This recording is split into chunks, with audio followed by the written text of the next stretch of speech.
Это программа «Актуальное интервью». В студии Иван Лазаренко. Здравствуйте.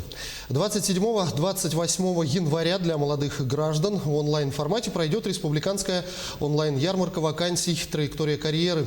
В режиме онлайн молодые граждане смогут узнать информацию об открытых позициях в компаниях и организациях и задать свои вопросы работодателям. Об этом мы и поговорим с нашим гостем. Это заместитель председателя Государственного комитета Республики по занятости населения Гаврил Харлампиев. Гаврил Игоревич, здравствуйте. Здравствуйте. Грядущая ярмарка пройдет в онлайн-формате в течение 2 дней. Расскажите, на какой платформе это будет, как все это будет проходить и кто сможет принять в ней участие, что для этого нужно. Да, спасибо. Поручением правительства республики мы организовали вот эту онлайн-ярмарку для молодежи. И, конечно же, она площадку собирает практически всех работодателей, у которых есть вакансии по молодежи. Мы подключили сюда все министерства и ведомства, и, соответственно, они по своим направлениям организуют отдельные площадки. 2 дня у нас будет идти данное мероприятие с 27 по 28. По Zoom мы порядка 15 отраслевых площадок организовываем, поэтому на нашем портале работа в Якутии.рф вся полностью программа есть. Они будут идти у нас параллельно, эти площадки, и в зависимости от интересов, возможностей молодых граждан, они могут присоединиться и, конечно же, посмотреть на этой ярмарке, что предлагают работодатели. На сегодня у нас порядка 600 работодателей уже внесли свои вакансии, более 3000 рабочих мест, которые могут подходить для молодых ребят.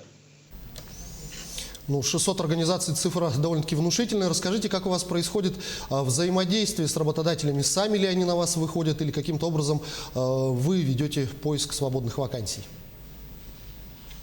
Да, конечно же, в первую очередь мы по своим данным уже выходили на работодателей. И плюс, конечно, как я сказал, наши коллеги из министерств тоже подключились к данной работе и по своим направлениям тоже с работодателями провели соответствующую работу для того, чтобы они представили свои вакансии. Мы для них подготовили график, по которому работодатели могут тоже подключаться, их представители кадровых служб расскажут о возможностях трудоустройства молодых ребят у них на предприятии, какая заработная плата, какие условия труда и, соответственно, какие возможности есть в перспективе для них.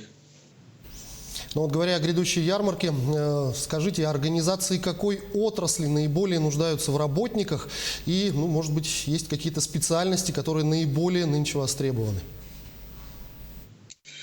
Да, конечно, у нас традиционно очень много рабочих мест есть в промышленном секторе, и поэтому у нас крупные работодатели Алроса, угольные компании, золотодобывающие компании тоже участвуют активно.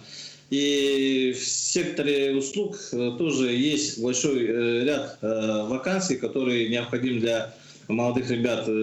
Если смотреть, какие вакансии, то это с высшим образованием у нас порядка 18%, со средним специальным 20%. И, конечно, как я сказал, львиная доля этой отрасли у нас промышленный сектор, горнодобывающий сектор. И есть также, скажем так, небольшой сегмент, это где есть вакансии, которые не требуют образования. Низкоквалифицированные специальности, в принципе, тоже есть востребованность в этих специальностях, когда у нас есть молодежь, которая на сегодня не имеет того или иного образования.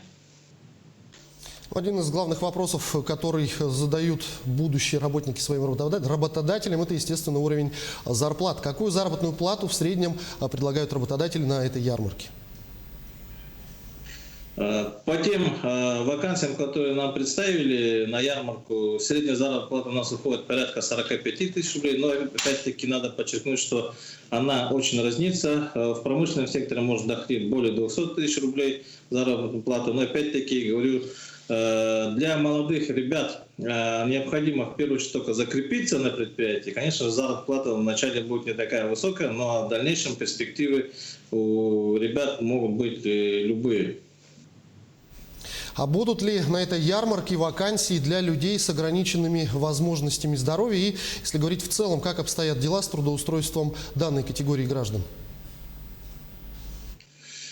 Спасибо за вопрос. Да, у нас данная категория граждан идет отдельно на контроле. Мы с ними работаем достаточно плотно. Есть, конечно же, сложности, особенно вот последний год, когда вот из-за пандемии у нас пошло, скажем так, сокращение рабочих мест, трудоустройство граждан с инвалидностью, конечно же, намного усложняется.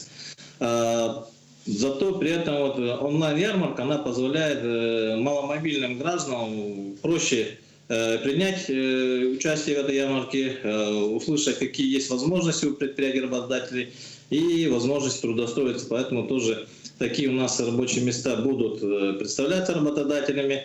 У нас на сегодня, скажем так, в соответствии с законом о квотировании, квота для граждан с инвалидностью, она полностью не выполняется. Есть потребность у работодателей, и поэтому эти вакансии тоже будут выставляться. Не секрет, что работодатели довольно неохотно берут на работу молодых специалистов без опыта. Какая работа ведется службой занятости по трудоустройству молодежи в целом? Да, вот этот вопрос у нас ежегодно возникает. Конечно же, процент трудоустройства молодых ребят, у которых нет опыта работы, скажем так, он не такой высокий. Порядка 28% мы из числа молодежи трудоустраиваем ежегодно. В этой части служба занятости была создана молодежная биржа труда, которая непосредственно работает с молодыми ребятами и с работодателями в том плане, что отдельно подбирают, отрабатывают те вакансии, которые могут подходить для молодежи, где нету, скажем так, требований по стажу работы, где есть возможность трудоустроиться молодым ребятам. Отдельно с 2018 года у нас в республике действует закон о молодых специалистах, в рамках которого наши уже государственные учреждения имеют квоты, по которым они трудоустраивают молодых специалистов. Это у нас предприятие до 100 человек численностью, это 1%, и свыше 100 – 2%. То есть мы законодательно закрепили за нашими госпредприятиями, учреждениями, что они обязаны иметь в составе своем штата молодых специалистов, которые закончили учебное заведение не позже 6 месяцев, то есть молодых выпускников. По данному направлению тоже мы со всеми министерствами отрабатываем, с их подведомственными учреждениями, и, соответственно, тоже даем возможность молодым специалистам закрепиться на предприятиях. Отдельно по стажировке в рамках проекта «Местные кадры в промышленность» тоже работа ведется уже с крупными работодателями, где мы за счет республиканского бюджета возмещаем затраты работодателей на найм такого молодого специалиста, также закрепление наставника. И также крупные работодатели сами берут на себя эти обязательства и обеспечивают стажировочные площадки для молодых специалистов.